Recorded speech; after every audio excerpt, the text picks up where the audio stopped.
And now I invite Nishidhar Borra for the President's address. Thank you, Jagdeep. First of all, I'd like to thank all our AAERI members, South Asian education providers, form colleagues for being here tonight and making this event a grand success. There are no chairs at the back, so that makes me feel good when there are no chairs for people to sit. I would like to thank our distinguished guest, Mr. Sanjeet Singh, IRS. Thank you, sir. Thank you for taking our call and being here with us today. George Tribos, Minister, Councillor Education, thank you very much. I know we had several interactions and many more to go in the next few years, and I loved your speech.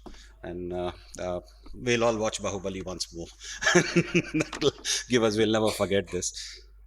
Mr. Natalie Webb, thanks, Nat. You have been very supportive to us, and we do communicate with you every now and then. Daddy, thanks for coming all the way from Melbourne. You know, I know Melbourne is cold now, so India has fantastic weather. See, we have got monsoon, so you're going to enjoy this here. Dr. Amanda, thank you. Most importantly, Darren and Ryan. I think we exchanged a few emails, and today we give a face to each other because we don't know who we are talking to now. It goes into my imagination. We have something in common, so helps me. Nick, thank you for everything. You have been a great supporter of organizations. We have a lot more to do this year, including fairs and things like that. Your presence here is truly invaluable. Believe me, it means a lot to all of us as AAERI members. We all know AAERI. AAERI is an association of education agents.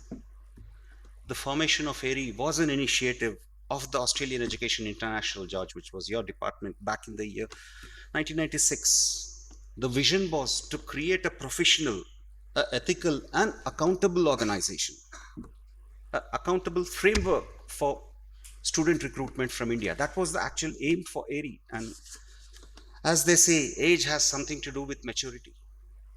They always say age has something to do with maturity. Next year, AAERI turns 30 years. Over 3 decades, AAERI has matured into a respectable and credible organization. We had our ups and lows too at one point. We play an important role in building the trust between Australian institutes, students, and education agents. AAERI stands strong today, thanks to all your support. Without your support, AAERI wouldn't have been so strong as it is. Our main aim continues to be ethical student recruitment and self-regulation. Our aim is also to strengthen Australia's position as a study destination. Please also note, AAERI is one of a kind. We do not have any chapters or branches in any other country. Let me quickly go through. I won't take long, but United States this year, still the most preferred destination, I would say. And it is known to attract the top talent from India. However, this year, student numbers are really down. Largely thanks to Trump due to the uncertainty. And also confusions, news articles. This has left many students hesitant today. Canada, massive growth. We have seen a massive growth for Canada in the last few years. They have taken more than what they can digest. But again, right now, there's confusion with post-study works not guaranteed across all programs. Students are doubtful. There's a lot of negative news blowing from there. The bubble has burst. In shorter words, the bubble has burst. And it will remain like this for the next few years. New Zealand, last few weeks, we have seen a lot of positive news. The New Zealand government's decision to double student intake, extended post-study rights for international students. Suddenly, we saw New Zealand institutes becoming active in India again after some gap in the last 2-3 years. And It'll recover, but we believe it'll be slow, and it'll not be too big. New Zealand's appetite is very low. UK, while we've seen news about the white paper, post-study work has been reduced, though smooth visa processing still continues. So we haven't seen, after the white paper, after some news, we haven't seen a decline of students to UK yet. It still continues in the same way. Maybe next month, as the implementation of their white paper and other policies come in, we might see a decline there. But what's going up is Germany, a rapidly rising destination. Germany, morning too, we had a discussion around that. Especially popular among South Indian students, low tuition fee, fantastic STEM programs, and attractive post-study work. So that's also something that we are looking at. And this is a new thing. Germany was never a favorite destination. Ireland, stable, not the main, doesn't fall under the mainstream thing. Australia, we see a fantastic upward trend. Post-study work opportunities, world-class universities, and most livable universities. Some of the most livable universities are in Australia. We all know it's a fantastic destination. Australians are friendly, and that all these strengthen the appeal for Australia. However, I would say before election, we got mixed messages, like what you mentioned, Vic, last year, same time. I think we were all here. We had mixed messages. We were confused. Everybody was confused. We didn't know what was happening. Universities had their own ways to look at things and all, but it's all gone now. What is concerning about Australia is the genuine student requirements, and if they are uniform across all institute, it helps everybody. The next thing is to, it's getting expensive. Australian fees is going up year by year, so it's getting a bit expensive to attract the top talent. And the way to fix it is, there's a pressing need for more scholarships and bursaries for Indian students. One other thing is, uh, in the year 2017, my colleague Rahul Gandhi, and I think Ravi was the past president, they did a submission. I just read that submission today again to refresh certain things. TAFE is the jewel of Australian education. There is also a need to promote TAFE in India. TAFE Australia is one of the best in the world that we can have. And students, there's a strong belief that students going for TAFE, the visas would be rejected. So somewhere the perception should change, and students applying for TAFE also should be promoted with, among India. India has a lot of appetite even for, there are some world-class TAFE programs there. We're not talking about diploma of business or IT, but construction management and things like that. So India has the thing. India is an agent-driven market. Education agents, we play a role, I would say an important role again, in shaping many lives of international students. Vic, you're one of the examples there. Vic has been a AAERI recruited, a AAERI members recruited student, and there he is today. So we do play a role, but like any other industry, we have all sorts of players. We have the good, the bad, and the ugly, or risky. The good ones are all here in this hall because they have joined our association to get self-regulated. They have to follow the ethical norms. We have some very strict ethical norms or a code of ethical practices. So they are here to uphold the integrity and protect this industry, and we keep monitoring them. Like any other industry, we too have challenges, and one of the biggest challenge, I just want to highlight this challenge in my speech so everybody is aware where we stand and where we are coming from. One of the biggest challenge in this industry today is the rise of aggregators in the South Asian market, not only India, but in the South Asian market. Many of these companies present themselves as edtech platforms, but in practice, they are nothing but agents with a vast network of sub-agents, most of them who do not know what education is all about also. Many of these sub-agent staff are untrained, lack accountability, and this confuses the student. See, somewhere we forgot about the student in the whole thing. This is confusing the student. Many of such companies claim to have that they use AI or smart matchmaking, but in reality, we haven't seen any such AI or technology being used. What we are witnessing instead is a growing trend of sub-agent culture where student is disconnected from the original agent or from the original institute and is misinformed. So AAERI back some of these edtech companies, actually aggregators. I don't know why we call them edtech. There's nothing about ed and tech inside them. I'm sorry to say, but I know it's offending a few, but uh, some of them, I have seen a pitch deck of a very big edtech company recently, and that surprised me. And I'm not saying raising funds is totally allowed, anybody can do anything, but they have shown 1,500 to 3,000 sub-agents in India to their VCs to actually raise funds. Their model undermines the essence of appointing agents, total essence of appointing agents. They are a serious threat to our ecosystem. And this is where the problem lies. Last 4 years, last 3 years, we have seen problems increase, and this is where the problem actually lies. The ESOS Act clearly states that all institutes should have a formal agreement with each and every agent that they represent. The National Code also requires all agents to be listed on the provider website and are held accountable. Now, it's unclear how the aggregators model of subagents and how it is positioned in the ESOS Act. So there's a gross violation of the Act there too.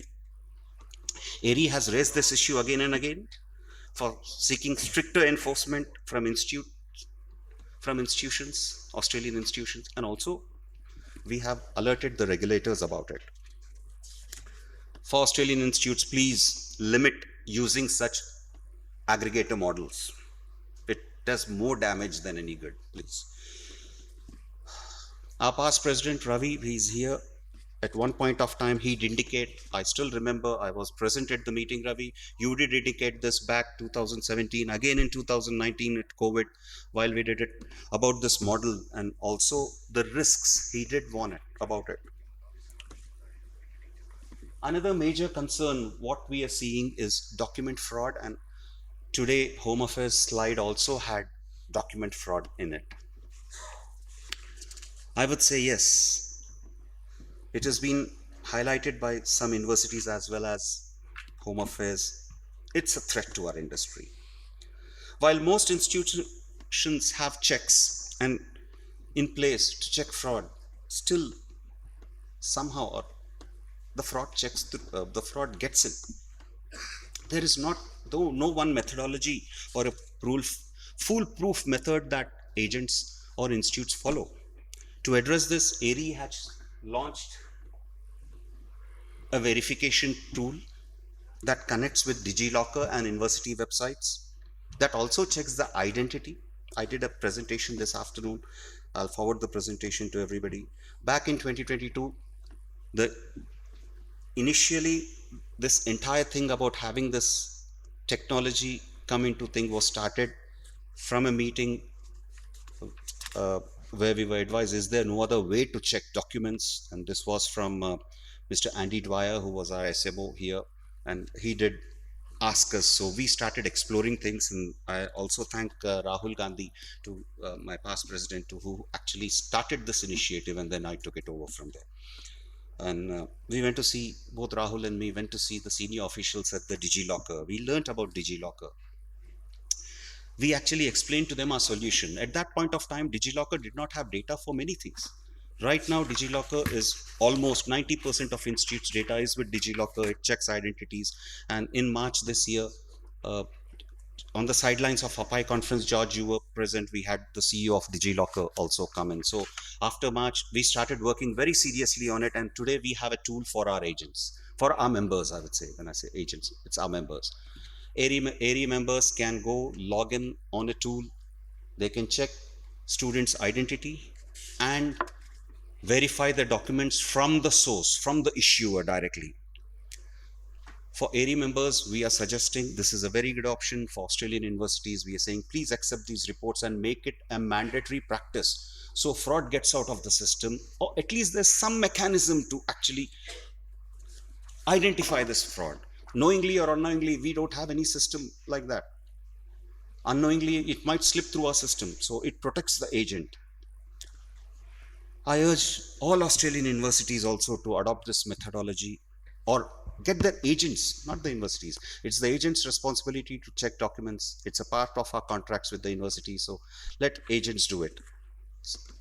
We are here, we are providing them the resources to do. So get your agents to verify documents before they submit it to admissions. Like always, to my Australian university colleagues, do work with AAERI members. There is some control mechanism. Our members are screened. Our members are accountable.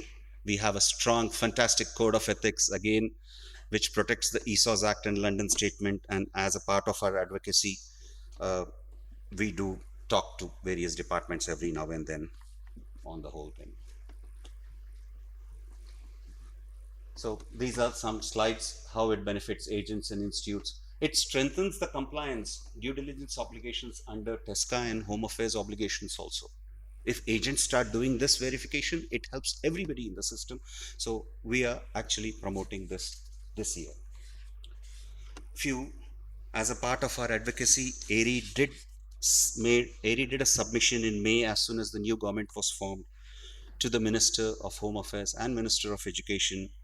And we are aware of course switching, we are aware of, and it affects us too, it affects genuine agents. We lose our commissions, and universities do complain about attrition, retention rates. So the only way to actually stop this is to actually link student visas to institutes. So we did our submission with a detailed text. It will do a lot of benefit if the visas are linked. It prevents onshore poaching, and it brings Australia also in line of practice that is already in place in other countries. In some other countries, they don't switch courses because if they switch, they need to apply for a new visa. It also safeguards the student who have a genuine reason to move from institute to institute. Somebody might go for X course, he might not like the X course, he wants to go for 9 course. One thing that is forgotten is at present, when a student changes a provider after they go to Australia or their course, most of them take education loans. The original loan becomes invalid the moment they change a course. The loan is the first thing that an Indian bank checks for them to give a loan is what is the level of course they are going to, and what is the institute he is going to, how good is the institute he is going to. Indian banks do not give loans for many of the diploma programs. So he shows as evidence of funds, he's shown the loan document and he's got a visa. He goes, moves to a lower level, valueless course in Australia at some of the providers. Then he actually is breaching 8516, 8202 and 8518 of the student visa policy. If he wants to change, he should be allowed to change, but he should be required to lodge for a new visa on shore. And this is what we told in that submissions. We will continue to do our submissions via you. We first send it to your department, George, and then we send it across to everybody else. We sometimes AAERI executive, all of us, we have been in constant communication with all stakeholders. AUIDF, Universities Australia, various departments of Australian High Commission. We have emails, we do a lot of things. Our main focus is self-regulation, and it remains. We alert departments on issues which affect the industry every now and then. Daddy and Amanda, through you, I would like to sincerely thank AUIDF through both of you, okay, for all their support and all the constructive communication we are having every now and then, and we'll continue to have that. Finally, I'd like to thank my AAERI colleagues AAERI executive Ravi Singh for his constant guidance, valuable inputs. We have our own heated SMSs between us, but uh, we do understand each other. On behalf of all AAERI members, Ravi, I congratulate you for your lifetime achievement award at the PI South Asia 2025. I must say, there's no better person, no better person than you. Well deserved award for the first time from PI, and I congratulate PI too for the selection. And let me also take a moment before I end to introduce my executive team. Balaji, he manages all the day-to-day affairs. He manages all the day-to-day affairs, all the communication, detailed analysis, and there's a title given to him. We call him the Hanuman of AAERI. Sonia Singh, a very senior member, secretary of AAERI, and she's been very active. We do have lots of discussions I think, on a daily basis too, Sonia, sometimes, and give it thing. Mr. Rupesh Duggal, Vice President, he's not here. He's in Melbourne. His son just got married, just got engaged, so a couple of days back. Nirmal Chawla, not here again. He's our treasurer. Jagdeep Singh, you have all seen Jagdeep here. Jagdeep represents the Chandigarh, and we have two new executives this year. We are no longer a boys' club anymore. Neha Mehta from Gujarat and Sonia Rose from Kerala. Mr. Sunil Jaggi, he lives half time in Melbourne and half time here. Each of us, each of them have contributed, not each of us, each of them have contributed immensely for this association, and I would say they all back me up in whatever I have to do. So I've got more or less a free hand from them all to actually take anything that I believe. Coming together, I also thank the various departments of the Australian High Commission for their continued support. I thank Amit today. Guru is, I can't see Guru Pratap. Guru Pratap is there. Amit, Guru Pratap, Suchita, study New South Wales, and thank my sponsors for this event who have always been very generous towards AAERI. Credilla Home Loans and NIB. Thanks, Kylie, for coming all the way. I think this is the second time you're traveling to India for this event. Thank you a lot.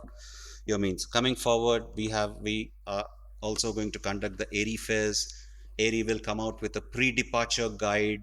I have asked the state departments for some help in actually doing it. We will get back to Austrade also, and we'll distribute it. Our work continues. We remain committed for ethical recruitment, and thank you once again.